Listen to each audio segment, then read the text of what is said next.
भारत समता news channel को subscribe करें और बेल आइकन प्रेस करना ना भूलें। जो कंगना रनौत किसान बिल संशोधन पर प्रधानमंत्री नरेंद्र मोदी जी को समर्थन किया।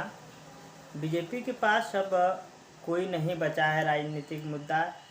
अब उन्हें कंगना रनौत जैसी लीडर जिन पर लगातार टिप्पणियों के बीच में घिरी हुई हैं, वो कभी संविधान पर टिप्पणी करती हैं तो कभी बहुजन समाज पे तो कभी समाज वर्ग पे, यानी कोई अब वो ड्रग्स भी लेती हैं। प्राय पता चला है जो जांच में शिवसेना पे जांच लगवाई तो ये लगातार उनके खिलाफ उसी में बीजेपी को समर्थन। बीजेपी के पास राजनीतिक मुद्दा नहीं है और बीजेपी अब नाचने गाने वालों को अपना आगे खड़ा कर रही है। विकास नहीं किया है। तमाम चीज़ें के नेताओं ने कहा था नाचने गाने वालों के साथ ले रही है बीजेपी हीरो हीरोइन को भी टिकट देने में पीछे नहीं रही है। अब हम बता दें दर्शक भाइयों को, आप चौंक जाएंगे खबर सुनकर कि जो बाबा योगीनाथ जो सीएम हैं योगी आदित्यनाथ जी, उनके ज़िले का हीरो हैं एक रवि किशन नाम के सांसद हैं। अब वो जान ही रहे हैं कैसे एक्टिंग करते हैं, कैसे मूवी बनाते हैं।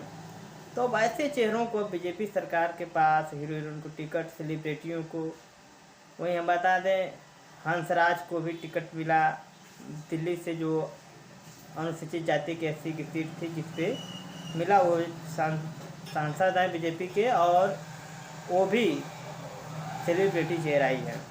तो लगातार बीजेपी के पास चेहरा नहीं होने का ये दर्शा रहा है देश की जनता को कि अब वो फिल्मी दुनिया के आधार पे बनाएंगे। अब उनके पास उन्हीं को सामने करेंगे। कंगना रनौत के लगातार चरित्र चित्रण को लेकर देश में विरोध प्रदर्शन के बीच में इस तरह समर्थन करना है जो कि किसान विरोधी नीति है। किसान इस बिल का स्वयं विरोध कर रहे हैं, लेकिन उस सरकार को ज़बरदस्ती बीजेपी सरकार ने थोपा है किसानों के ऊपर। वहीं बता दें दर्शक भाइयों को कि जो बीजेपी की मीडिया है, जो यूट्यूबर हैं और जो राष्ट्रीय मीडिया है, लगातार उस बिल को समर्थन किया और लोगों ने बगैर खाए पिए धरना प्रदर्शन दिया और इस्तीफा दिया। उसके बावजूद भी पंजाब के मंत्री ने भी, महिला मंत्री ने इस्तीफा दिया किसान विरोधी नीति को लेकर। बसपा सुप्रीमो बहन मायावती जी का लगातार ट्वीट रहा उनका। बीजेपी को इस बिल का विरोधी बताया उन्होंने और संवैधानिक तरीके से कहा विरोधी हैं, और विपक्ष को भी बताई कि लगातार जो होना चाहिए लोकतंत्र में हुआ नहीं। पहली बार ऐसा नहीं हुआ, कई बार हुआ, नोक झोंक हुआ। ये लगातार जो संसद सत्र में हो रहा है बिल को पास को लेकर बीजेपी सरकार की रवैया ठीक नहीं है। पूरा देश इसकी निंदा किया, उसके बाद भी बीजेपी ने इसे लागू करने के लिए जोरदार ताकत लगा रही है, पास भी कर लिया। अभी दर्शक भाइयों को आप चैनल पहली बार आए तो चैनल को सब्सक्राइब करें और शेयर करना ना भूलें। आप देख रहे हैं अजीत भारती के साथ भारत समता न्यूज से भी दर्शक भाइयों को नमस्कार। आप हमारे साथ समाचार के अंदर बने। बड़ी खबर आके निकल के आपके सामने आ रही है। महात्मा गांधी राष्ट्रीय ग्रामीण रोजगार गारंटी अधिनियम भर्ती 2020 के अनुसार रोजगार सेवकों की भर्ती आ चुकी है। पद योग्यता आपकी 10वीं पास और 12वीं पास रहेगी और फॉर्म ऑनलाइन भरा जाएगा और इंटरव्यू भी ऑनलाइन होगा और ऑनलाइन प्रक्रिया ही आपकी जो है कि चयन भी होगा। वही बता दें दर्शक भाइयों को बड़ी खबर निकल के आई राष्ट्रीय मीडिया में, जो आपको चौंका देने वाली खबर है। आप समझ सकते हैं कि आपके साथ किस प्रकार से देश की मीडिया आपके साथ आपके शोषण कर रही है। थोड़ा आप समझिए, हम बता रहे हैं। योगी सरकार सपा और बसपा से अधिक नौकरियां दी, ये हेडलाइन है जो राष्ट्रीय मीडिया का है, जो राष्ट्रीय मीडिया न्यूज जो दे रही। हम बता दें कि पानी में पत्थर गलाने की जो राजनीति हो रही है देश में, झूठ पे झूठ लिखा जा रहा है। सपा बसपा से भर्तियां कम की थी, पूरे देश को पता है, पूरे प्रदेश को, उत्तर प्रदेश को पता था। योगी जी को भी इस बात की पता था। जब हम लोग कॉलेज में पढ़ते थे तो वहाँ के शिक्षक टीचर एक ही बात हम लोगों को कहा करते थे कि बसपा की सरकार में नौकरी नहीं मिली, अगर बहन जी की सरकार बनती है या बसपा की सरकार बनती है तो सभी युवाओं को नौकरी मिलेगी। इस पे कई छात्र विरोध में भी खड़े हो जाते थे कि बसपा ने ऐसा कैसे कह दिए आप सर जी।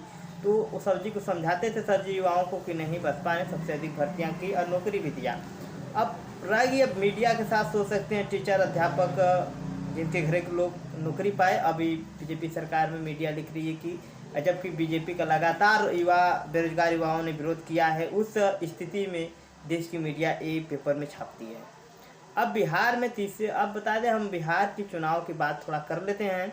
बिहार चुनाव में अब MIM ने कर दिया है एंट्री। अब समाजवादी जनता दल से गठबंधन के बाद अब बिहार में फिर उसके ओवैसी साहब का बिहार में एंट्री से तीसरे मोर्चे की संभावना होगी। वहीं बता दें, समाजवादी जनता दल और MIM के नेता ओवैसी ने मिलकर तीसरे मोर्चा की घोषणा की। वहीं उन्होंने कहा कि जो लोग तेजस्वी यादव, नीतीश बीजेपी से, जदयू RJD राजद से, लोजपा से, किसी भी पार्टी से अगर वो अपेक्षित हों तो हमारे पार्टी में आने की उन्हें न्योता भी दिया गया। राजनीति में बता दें, बहुजन समाज पार्टी भी वहाँ पे चुनाव लड़ रही है।